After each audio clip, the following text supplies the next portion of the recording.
Mga kapuso, marami po nating kababayan ang nag-abang sa shooting stars dala ng Geminid meteor shower kagabi. Ang ilang pamilya at magkakabarkada ginawang bonding ang panonood sa kalangitan. Balitang hatid ni Mav Gonzalez.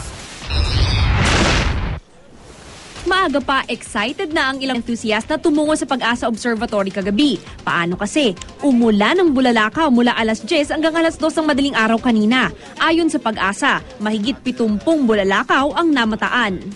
Nag-observe tayo ng tinatawag ng Geminid meteor showers. Periodic ito, ibig sabihin ito ay mga remnants ito ng mga fast comet o kaya naman sinasabi mga asteroid. Remnants ng nagdaang asteroid na 3,200 phyton ang nakitang meteor sa shower. At kapag peak nito, nasa 40 meteors ang maaaring makita kada oras. Kaya naman kanya-kanyang latag na ng banig ang mga nag-abang para manood ng meteor shower at kunan ito ng litrato. Ang ilang nakakita ng meteor, nag-wish pa. Nakakatuwa po siya kasi parang minsan lang makakita po ng mga ganito, ng mga meteor nga po. Nag-wish ka ba? Opo, nag-wish po ako. Anong winish mo?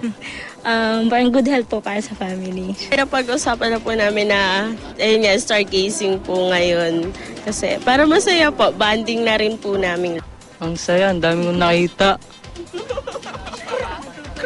Hindi, tulala ako eh. And every month meron tayong meteor showers. Ang tinatawag na Geminid meteor showers ay isa sa mga marami o nagpapakita ng maraming mga bulalakaw o shooting stars.